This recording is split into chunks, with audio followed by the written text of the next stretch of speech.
Police का इतना senior अधिकारी बनकर के एक शख्स घूम रहा था, वो भी फर्जी तरीके से। और सबसे बड़ी बात यह है, जब ये पकड़ा गया, इसकी कहानी निकल करके सामने आई, तो पूरा टोटल फ्रॉड, पूरा फर्जी। जरा एक बार देखिए इस शख्स को, आप देखिए, ये शख्स एक फर्जी एडीजी बनकर के घूम रहा था। कायदे से इसकी हाइट आप देखिए, किसी एंगल से ये एडीजी लगता भी नहीं है, लेकिन इसने ऐसा अपना रोप बना करके रखा हुआ था कि ये एडीजी बनकर के घूम रहा था और अलग अलग राज्यों में, अलग अलग जिलों में लगातार ये सफर कर रहा था, बड़े बड़े होटल्स में रुकता था।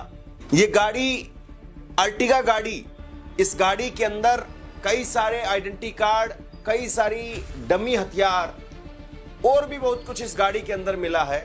इसकी पत्नी वो भी इस गाड़ी में थी। लेकिन ये पकड़ा कैसे गया? राजस्थान के धौलपुर के अंदर इसको पकड़ा गया है, और राजस्थान के धौलपुर में जब इसको पकड़ा गया तब जाकर के इसकी हकीकत जो समझ में आई है कि ये शख्स एडीजी अपने आप को जिस महकमे का बता रहा था, वो महकमा भी कहीं नहीं है।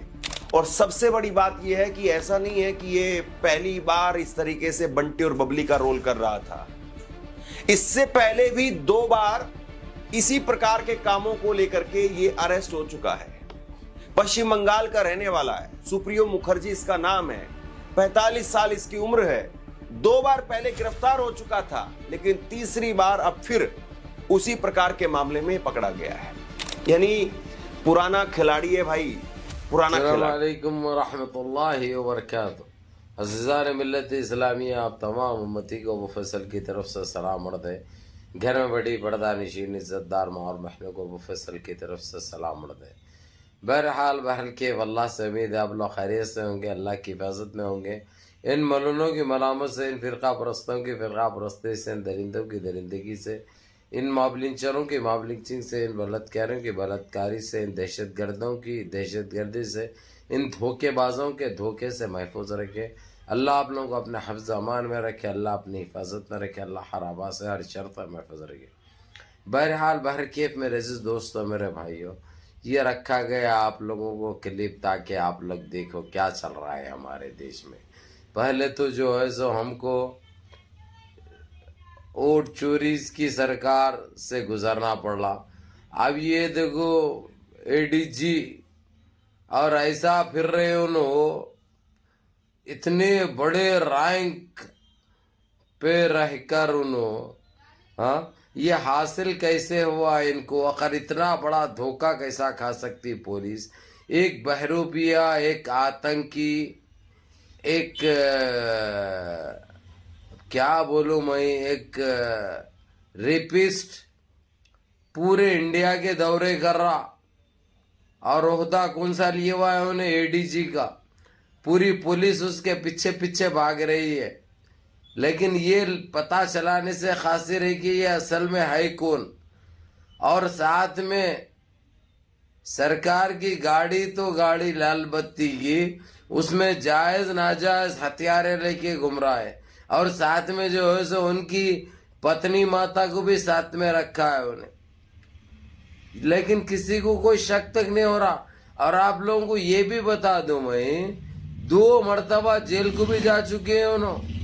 ऐसी करते हुए पकड़े गए, 2 मरतबा जेल भी काट चुके हैं। उसके बावजूद उन्होंने ये घिनौनी हरकत करे, लेकिन सब पहचानने से खासिर है।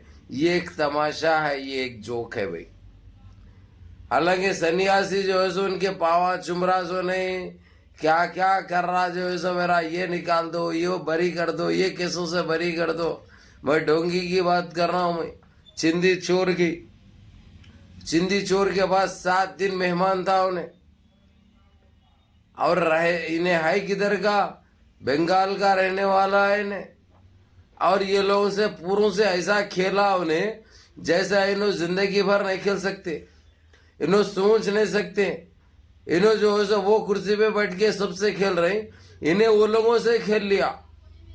और लेकिन ये चीज की दाद देनी है, जब इन्हों इतने बड़े बड़े चैलेंजें करते, इतने बड़े दावे करते, हमारी सिक्योरिटी ऐसी है, हमारी इंटेलिजेंस ऐसी है, तो इन्हें कहाँ कहाँ पे किससे मिला, लेकिन ये बहरूपिये को पकड़ने में और पहचानने में कितनी ताखिर क्यों हुई, ये एक सोचने वाली बात है।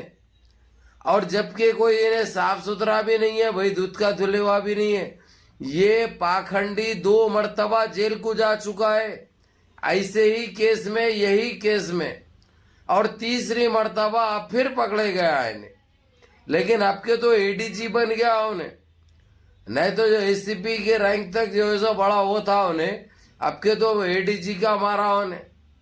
मालूम है नहीं ये ओहदा कौन सा होता है, किसको मिलता है।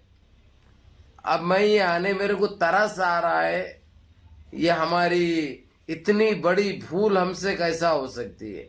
ये लोग कर रहे हैं क्या आखिर, कौन सा काम कर रहे हैं ये लोग, कौन सी जिम्मेदारी पे है ये लोग, जो इतनी अनदेखी इतनी लापरवाही बरत रहे हैं ये लोग।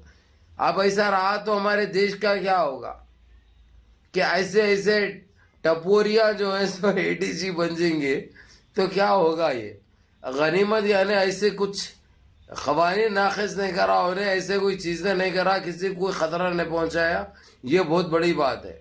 अब हो सकता है वक्त के रहते हुए अगर से इसको नहीं पकड़ते तो और क्या होने वाला था अल्लाह बेहतर जाने। बहरहाल मुनज़्ज़म रहिए, मुत्तहिद रहिए, अपनी सफ़ों में इत्तेहाद बरकरार रखिए, नमाज़ों की पाबंदी करिए, माँ बाप की खिदमत करिए, बड़ों के अहकाम पे अमल करिए, और अपने इस भाई को भी दुआ में याद रखिए। अस्सलामु अलैकुम व रहमतुल्लाहि व बरकातहू।